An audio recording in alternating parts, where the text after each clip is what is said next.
Welcome to Movie Caps. Today I will show you a comedy, drama, family film from 2008 titled Marley and Me. Spoilers ahead. Watch out and take care.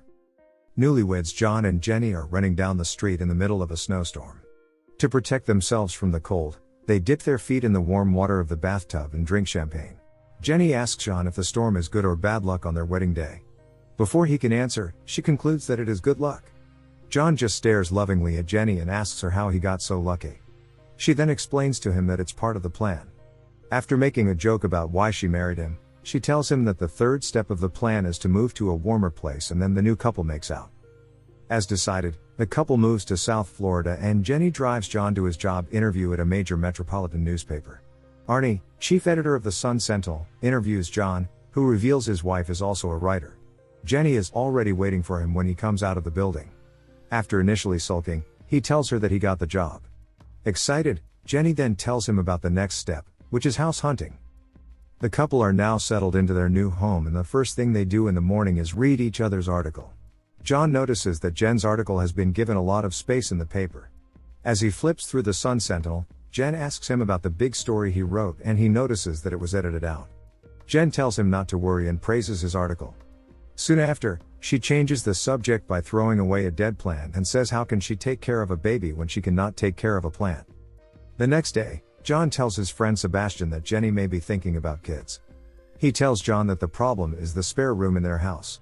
Sebastian advises him to get a pet to delay the baby fever. He also tells him he's traveling to Colombia to cover a story and advises John to buy a Labrador because they are easy to train. John leads Jenny blindfolded to a puppy store and surprises her when they get there.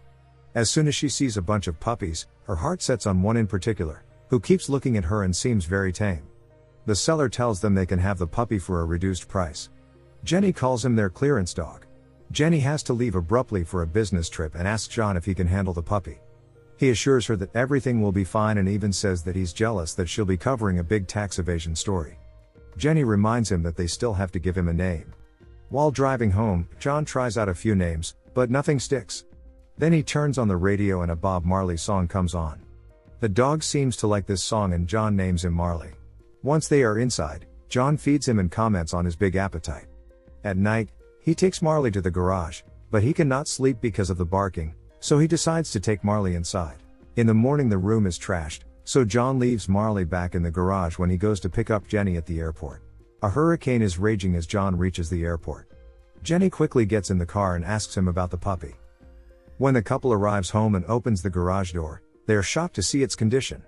Marley had viciously destroyed it and they couldn't believe that such a small puppy did so much damage, even flex tape can't fix this. One afternoon John is hanging out with Sebastian, who has just returned from his assignment in Colombia. As he talks to him, John ruminates on the fact that he isn't doing anything worthwhile. Sebastian gives him a pep talk and then two girls come to pet Marley. When one of them picks him up, he bites her and runs away across the whole beach. Eventually a stranger catches him and advises John to keep him on a leash until he is trained. With Marley growing up and continuing to be disobedient, even stealing turkey on Thanksgiving and running across the neighbor's yard, they decide to take Marley to a dog trainer. Throughout the class, Marley just wreaks havoc and is eventually kicked out of the class when he dry humps the trainer's leg. John makes this incident the first subject of his column, and the readers liked it very much. Over the next few months, John writes about events from his daily life, which mostly consists of Marley's antics. One day John and Jenny are walking Marley on the beach when they decide to expand their family. As soon as they arrive home, they begin trying. A few months have passed. John is having lunch with Sebastian when he tells him about his new job. John is impressed that Sebastian is freelancing for New York Magazine. As he talks to him, he realizes that he could do the same if he delayed the baby plan. When he arrives home, John tries to tell Jenny that they should wait a little longer with the baby. After listening to him, Jenny informs him that she is pregnant. John and Jenny are anxiously waiting for their first sonogram. The doctor checks a few times before calling a senior doctor, who informs them that she has had a miscarriage. As they drive home, John suggests that they go to Ireland for a few days. Jenny weeps inconsolably after she sits down. Both Marley and John remain by her side. The couple is preparing for departure and arranges a sitter for Marley, Debbie. Jenny has left Debbie a note with instructions on how to handle Marley. It says that Marley is a spirited dog, be sure to keep the toilet lid closed, or better the bathroom door in general, try to take him for a run or for a walk every morning. You can rest easy at night knowing Marley is an excellent watchdog, and finally don't let Marley to get on any piece of furniture and chew on anything except his toys. Other than that, enjoy him. When the couple returns, Debbie throws the file at them and lashes out her pent-up anger. There were 11 thunderstorms while they were gone. The house is a wreck, and as she walks out the door she says that Marley is something evil with a dog face.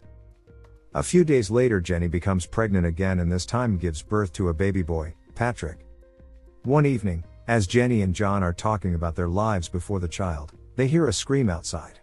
John runs to check what has happened and sees that his neighbor has been stabbed. This incident makes him determined to move to a safer neighborhood. He drives past a posh neighborhood and sees a house he likes. When he gets back home, he tells Jenny about it. Before he can say anything more, Jenny informs him that she is pregnant again. She even tells him that she is going to quit her job this time to be a more present mother. John asks his boss for a raise, and he only agrees on one condition: if he can take the job permanently. John agrees and moves to the nicer neighborhood. Everything is perfect on the outside, but it's not so simple for Jenny.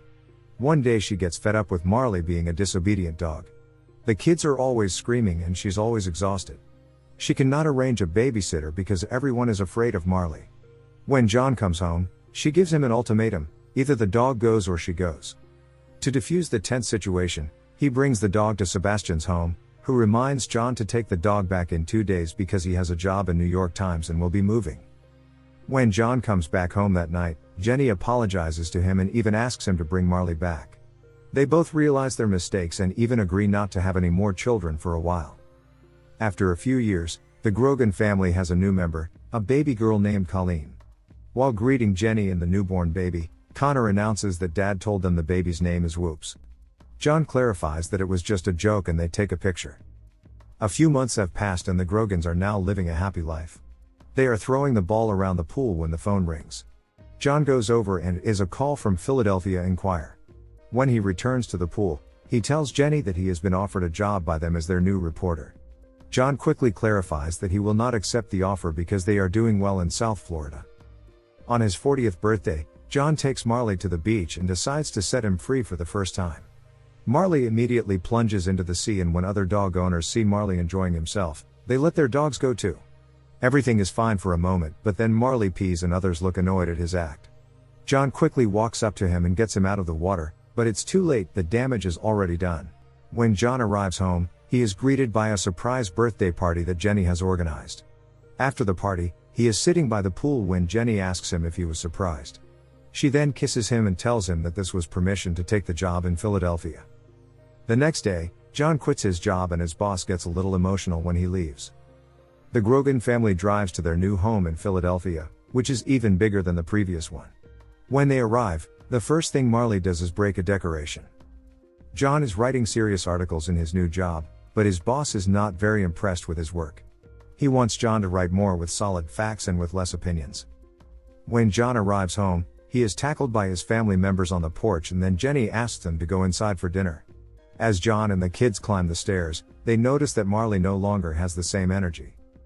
After going inside, John tells Jenny about his boss's remarks and even mentions that he misses his old job. In response, the usually understanding Jenny finally tells him to figure out exactly what he wants and be at peace with it. She tells him that her life is also different than she imagined, but she loves it the way it is. At night John lets the dog out, but a sudden storm begins and they go looking for Marley. After looking around for a while, John finds him curled up under a tree, looking visibly unhealthy. He takes him to the vet, who informs John that Marley's stomach is twisted. She prepares John for the worst, as this happens all the time, meaning that even if he gets better, he will soon suffer another stomach twist and might not survive. John tries to convince the vet, or rather himself, that Marley is not like other dogs, as he remembers the time Marley swallowed an answering machine. When John gets home, he sees that Jenny is reading cutouts of his columns. She says that Marley was in so many of them and that they are a great read. Even on her worst days, those columns had the power to cheer her up. Before she goes to sleep, Jenny even advises John to make a book out of them at some point. In the morning, John gets the call that Marley is fine and he can take him home. The next day, when Patrick and Connor come home from school, Marley greets them. They race with him to the house. A few days later, John is walking to work with his colleague when Sebastian calls his name. He stops to greet his former work colleague. At first they talk about work, but then Sebastian quickly changes the subject and asks him about his family. John tells him that he lives out of town and shows him a picture of them. Sebastian praises him for his beautiful family and they even laugh together about Marley's infamous incidents. When John arrives home, he sees that Marley is a little down and decides to take him for a walk. They find a nice place to sit and then John tells the dog to give him a sign when his time comes. At night Marley is lying in front of the fireplace when Jenny and John come to check on him. John sees that he is comfortable there and they decide to put a blanket over him. The next day, John tries to convince the chief editor to give him his own column. His boss reminds him that he quit his job as a columnist to become a serious reporter. John tells him that the job does not suit him at all and he could do much better writing columns. They are in the middle of a conversation when a colleague informs John that his wife is on the phone and says it's urgent. John goes home and Jenny informs him that Marley has been lying in the same place since morning and is becoming more unresponsive as time goes on. The kids are gathered around him, Patrick even cries and says bye before hugging him. Colleen gives him her sheep doll and asks Marley not to eat the other ear. John is waiting in the hallway of the clinic and the vet informs him that Marley's stomach has twisted again. She tells him that no other method will work and the only option left is surgery. John tells her that Marley is too old and weak to get through surgery. The vet then leaves the two of them alone for a moment. John tells Marley that he was the greatest dog in the world. After saying goodbye, John tells the doctor that it's time for Marley to go. After all these years, Marley slowly closes his eyes.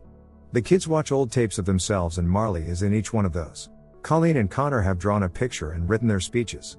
When it's Patrick's turn, he simply says that Marley already knows. Before John can bury him, Jenny decides to give Marley the necklace he once swallowed. As John walks towards the house, he is narrating why the relationship between man and dog is the best. Before going inside he sees his family, and Marley was a big part of making this family happen. The end. Thank you for watching. Subscribe if you'd like to see more videos like this.